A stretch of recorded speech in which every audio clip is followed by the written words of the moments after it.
Thinking back, maybe he should have thought this through a bit more before agreeing.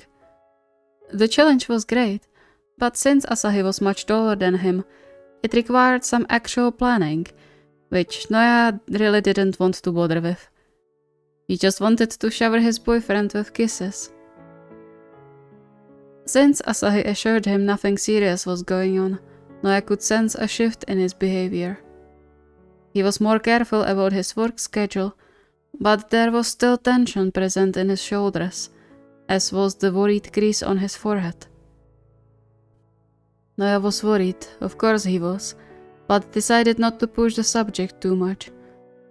Despite curiosity eating him alive, stressing Asahi to satisfy it wasn't worth it. Shaking his head, he focused on the screen and the hoard of travel books in front of him. Let's not dwell on this too much. You'll tell me eventually. Unfortunately, patience was never his forte. Maybe he at least told me what it's about. I know it's a secret, but still. He grumbled and closed the nearest book. He could focus on this in a few days. Now he had to put together a trip for himself and his 2 travel buddies. When exactly did he become a travel agent? Maybe it wouldn't be a bad side gig.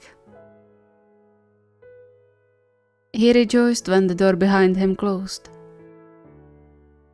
Welcome home, dear. Soon, Asahi peeked into the living room, surprise apparent on his face. Haikyuu, I thought you'd still be at that expo.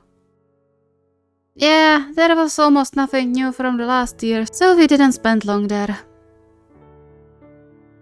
He reached up, making grabby hands towards his boyfriend. Asahi chuckled softly and obliged, engulfing Noya in a tight embrace. So needy. Hey, the last hug I got was in the morning. That's too long. Asahi rolled his eyes but didn't let go, and Noya sighed contently. He was going to miss this on the trip, as always, but knowing his beloved's hug was waiting for him when he came back made the separation bearable. A kiss landed on his forehead. Do you have any plans on Friday? Noya paused. Why? I was thinking we could go out. Maybe to that new restaurant down the street, or to a park for a walk, or both. What do you think? Oh no, why Friday of all days? I would love to, but you see, we are flying away on Thursday already. We have tickets and hostels booked and... yeah. Asahi's face fell. You have another trip? Yeah.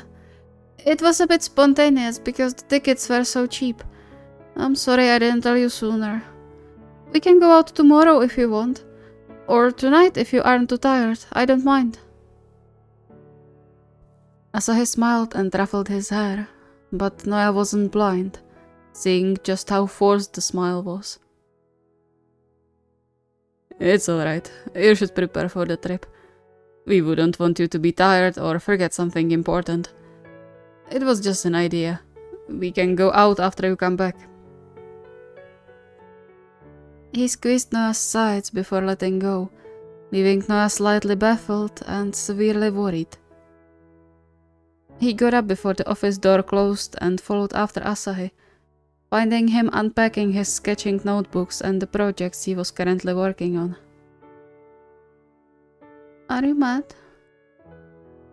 Huh? No, of course not. It really was just an idea. Don't worry about it, it can wait. Should we make dinner already? I forgot to buy rice yesterday, but there should still be some in... Furrowing his brow, Noya grabbed Asahi's hand and pulled him to sit on the chair before settling on his lap. Stop rambling and tell me what's wrong. Nothing is wrong, I just... Liar, I can clearly see you are sad about it. You never blabber so much unless you are sad because you think I won't notice. Asahi lowered his eyes. You did notice? Of course I did. What kind of boyfriend would I be if I didn't? I'm sorry about the trip, I really am. If I knew you want to hang out, I would wait with it. Or did you have something planned? Was it important? I can cancel the trip if it was. It's not a big deal.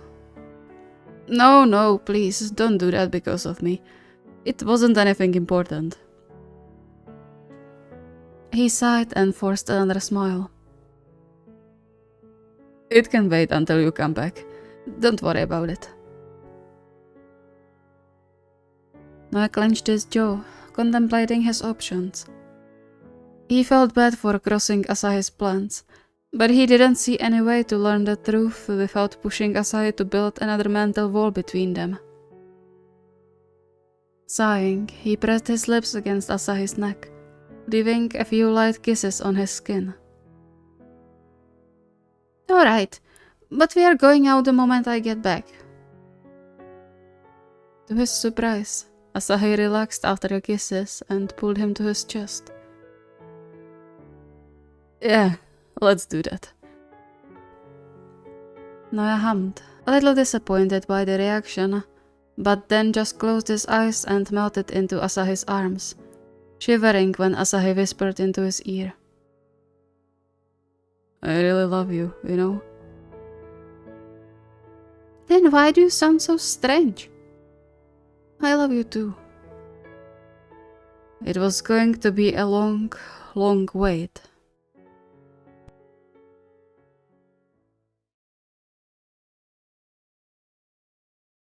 In one thing, Oikawa was wrong. He didn't come up with the challenge to get laid, but rather for a completely different reason. It had been 2 weeks since Matsun started therapy because of his horrid dreams. They talked about it for some time already, and now Maki finally managed to gently nudge his boyfriend into giving it a shot. And in the end, Matsun admitted his nightmares couldn't get much worse anyway if he talked about it with someone. And while Maki wished he could be the one to help, he was glad his boyfriend decided to talk about it with at least someone. That was the main reason behind the challenge. For others, a kiss on the neck was probably a suggestive one, a promise of future fun time together, and Maki wished them all the best in their endeavors. But for them, a neck kiss was always on the soft side, saying, I'm proud of you and I'm here for you if you need me. That was the message he was trying to convey. If he got the chance, that is. He frowned and checked the clock, then his phone for new messages. The session should have ended an hour ago. What's taking him so long? I hope nothing happened. He bit the inside of his cheek, trying to calm himself down. He was sure Matsun had a lot to talk about with the therapist, and he could afford an additional hour if he chose to without making a hole into their budget. The more he got to get off of his mind, the better. However, Maki hoped he would let him know in that case, and once he started to worry, he couldn't stop. Every few minutes, he glanced on the clock, pacing around like a wild animal in a cage. This is ridiculous. Since when I'm this impatient? No, not impatient. Worried. I shouldn't be so worried. Nothing happened. He's okay, for sure. He just forgot himself somewhere. Hopefully not another bar. He shivered at that thought before chasing it away. Matsun swore he wouldn't go into a bar again. He promised. And Maki trusted him. Why didn't you at least call where you are? I'm worried here, Issei. I hate this. I hate not knowing where you are. He jumped when he heard the main door opening. Oh, finally! He rushed to the hallway, letting out a small relieved breath when he saw Matsun taking off his shoes, obviously unharmed and well. Where were you? I thought you forgot your way home. Hello to you too, dear. How was your day? Maki huffed and crossed his arms over his chest, pouting. Don't play this on me. I was worried sick. You said the session was supposed to end at 5 and it's past 7. You could at least send me a message. Apparently, he didn't manage to hide his previous worry behind their usual banter, as Matsun suddenly paused before giving him his softest smile and an even softer kiss. I'm sorry, dear. We finished quite late and I wanted to stop at a store before they closed, so I didn't have time. I didn't realize you were waiting for me. Can you forgive me? Sighing, Maki gently punched his shoulder. Well, as long as the therapy was useful, I'll give you a pass for today. Just don't do this again. I was really worried. I know, I'm sorry. But I have something that might make you forgive me easier. I don't need anything. I'm just glad the therapy worked since you seem in a good mood. Matsun grinned. It felt nice to talk to someone. The words stung more than Maki would like to admit. He tried to stomp the jealousy tugging in his chest, but it didn't seem to work well. He wanted to listen. Matsun just never shared. You should be glad he went to a professional, not be bitter over the fact he didn't want to share it with you. A warm hand cupped his cheek. He looked up and could swear Matsun could read his thoughts at that moment. He averted his gaze. Sorry. Don't be. You were here for me longer than anyone else, saw all my ups and downs, and yet you didn't complain a single time. I wanted to tell you everything, so many times, but I couldn't throw it at you. You don't deserve to see a dark place like this. Taking a deep breath, Maki leaned his forehead on Matsun's shoulder. I understand. I don't blame you, I swear. Just please remember that I'm here with you, no matter what. He could swear he felt Matsun smiling when a very light touch of his boyfriend's lips tickled on his neck. I know. Maki shivered, his heart skipping a beat. That was supposed to be my challenge. Chuckling, Matsun cupped his face to lift his chin up so they were face to face again. I know. I saw that chat in the morning when you suggested it. That's not fair. I'm supposed to be supporting you, not the other way around. Why not? You supported me half of our lives. It's time I return the favor. He gave him one more kiss on the line of his throat and snickered when Maki whined quietly. Aren't you even a bit curious about what I brought you? It was quite difficult to find. Before Maki could respond, he handed him a bag so far hidden behind his back. A single look inside, and Maki's eyes sparkled, seeing the box of profiteroles and strawberry mochi. Am I forgiven? On a very good way to forgiveness. Add cuddles and you're good.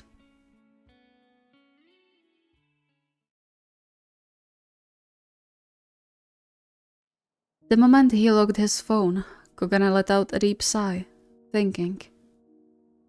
The challenge was easy enough, but as he said, things weren't yet back as they used to be between them.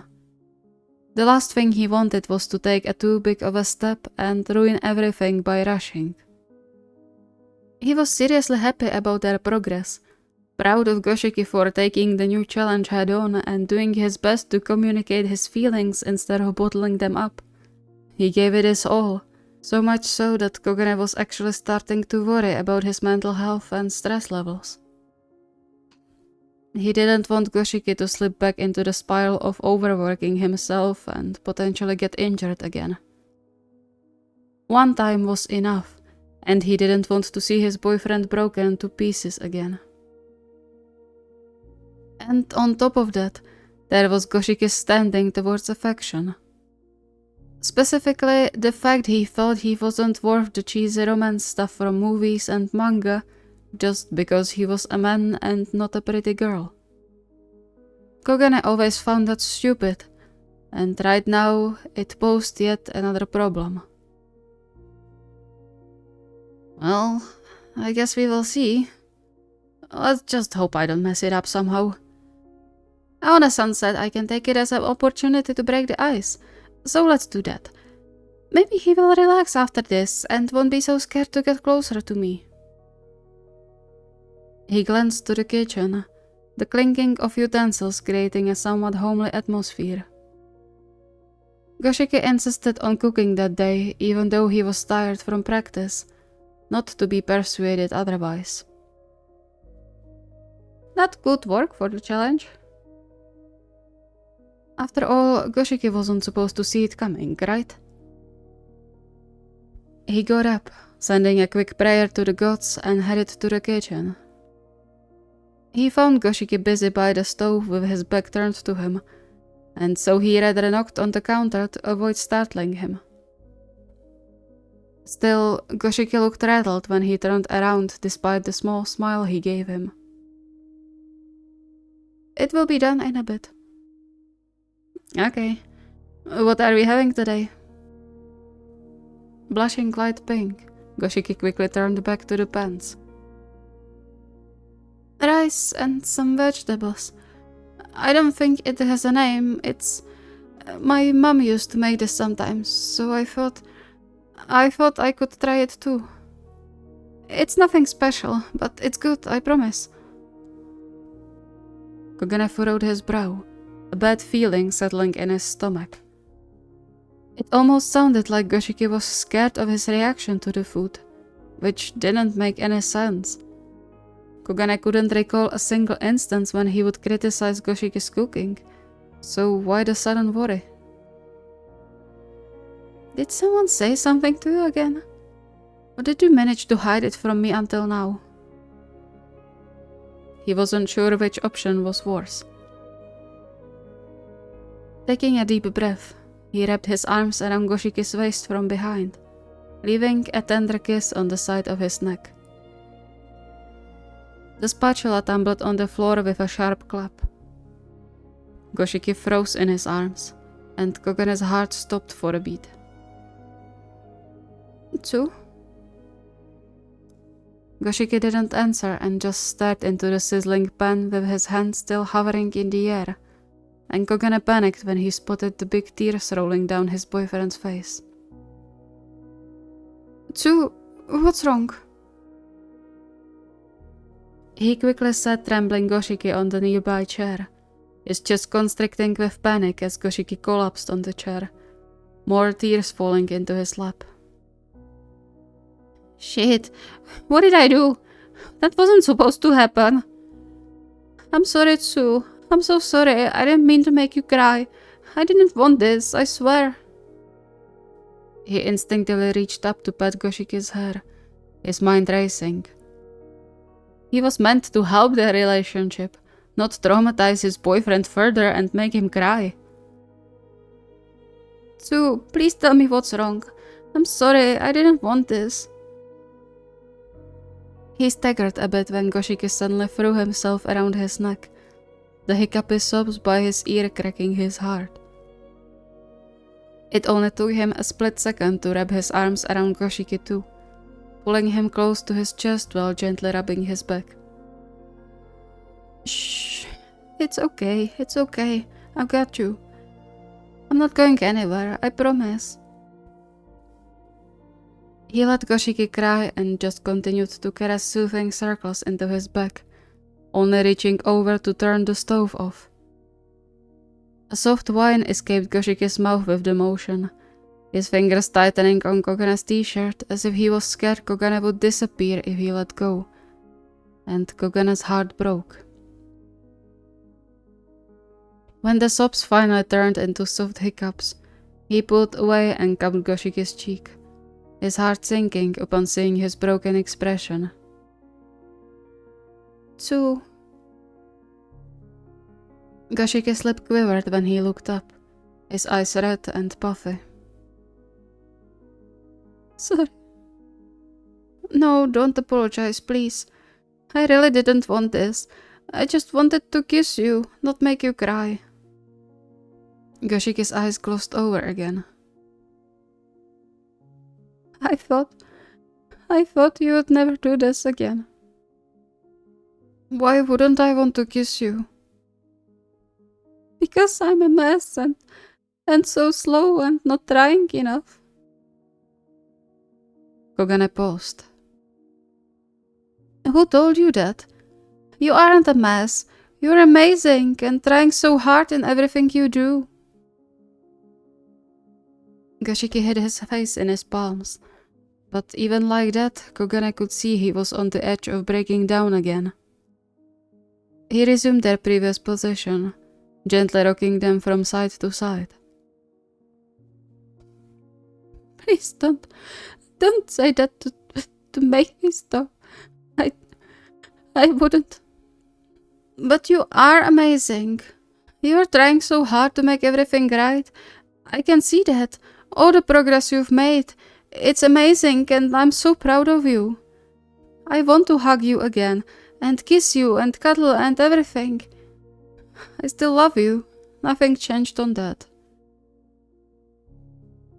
A broken sob tore from Goshiki's throat. "I'm sorry." "For what?"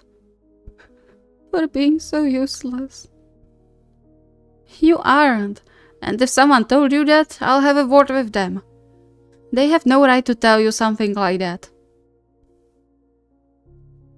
Goshiki stayed silent, confirming Kogane's worries. He clenched his jaw, already planning his next course of action.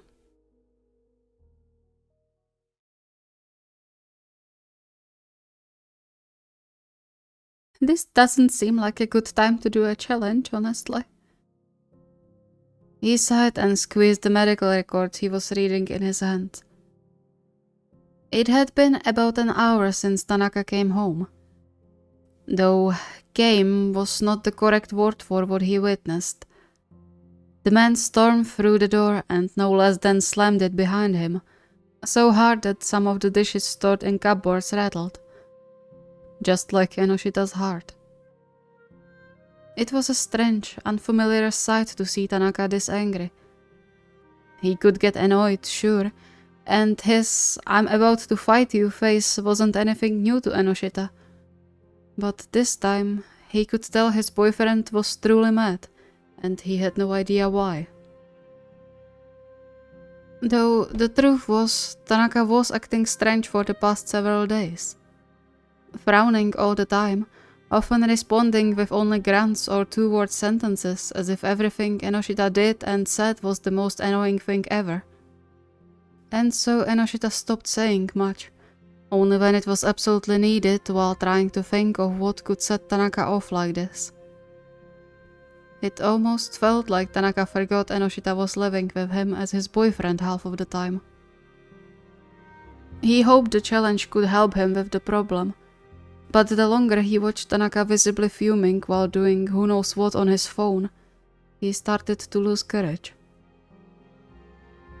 "Come on, don't be a coward. It's still Ryu. He's rash but not mean. I just hope it's nothing serious. Maybe I should ask someone at the gym if they know what could be behind it. Maybe something happened there. Or maybe he's just annoyed at home. With me." The thought made his chest constrict. Thanks to Tanaka's help, he managed to protect his mind from the negative thoughts these days. Things really seemed to get better for them, despite the fact they were still moving somewhat slowly because of him. But Tanaka's soft reassurances made him believe they could work through everything together. Now though, he wasn't so sure. No, stop. That's not like him at all. He would tell you if he was upset with you. Or impatient. It had to be at work. Still, he had to do something about it. He had to know, or he was about to combust. The constant state of being on edge eating him alive. It can't go that wrong, right? Taking a stabilizing breath, he got up and headed to where Tanaka was sitting by the table, his heart speeding up with every step. He contemplated whether he should alert him to his presence, but then decided against it since the kiss should come without warning. He wrapped his arms around Tanaka's shoulders and pressed his lips on the side of his neck. A second later, he got sharply elbowed in the chest, the impact making his breath stutter. "Oh, fuck off!" Enoshita staggered back, his heart thundering in his ears while he tried to catch his stolen breath. "I'm sorry, I didn't want to." "Didn't want what exactly?" "I startled you? Or upset you? I don't know. Whatever I did, I'm sorry. I didn't want this." Tanaka growled under his breath, visibly annoyed, and Enoshita's heart sank. This wasn't going well, at all. Just what was happening? He hesitantly laid his hand on Tanaka's bicep, only to have it smacked away immediately. "What's wrong? You weren't like this just a few days ago. What's gotten into you?" He flinched and took an involuntary step back when Tanaka got up from the chair, his eyes, usually so calm and kind, turning into a cold steel. "What got into me? You suddenly got all touchy." "Was that wrong? I thought that's what you wanted from me. To be more touchy and..." Tanaka just growled quietly and pushed past him into the living room and further into their spare bedroom. "Yeah, that's just like you. Always thinking for someone, right?" "Ryu." The door slammed in his face. He bit hard on his lip, trying to keep his emotions in check. Confused, hurt, and more than a little desperate, he reached for the door handle, but then just let his trembling hand fall back to his side. This wasn't the Tanaka he knew and loved. Instead, he felt like there was a complete stranger staying with him in the flat right now. "What did I do? What did I do to you that..." He tried to muffle the first sob clawing its way out of his throat, but his attempts were in vain. Worried he could upset Tanaka further, he quickly left the hallway and collapsed on their bed, fighting the pressure building behind his eyes. He just wanted to let his boyfriend know he was there for him and would listen to his troubles. Not this. This wasn't supposed to happen. Taking a shattered breath, he squeezed one of the pillows to his chest. "It's fine. He's just having a bad day, for sure. It will be fine tomorrow. It will. He said he loves you. He wouldn't just change his mind like this. He's not like that." He buried his face into the pillow, first tears soaking the fabric. "He's getting tired of me, isn't he? Tired and annoyed. I take too long. He's had enough. You should have known better.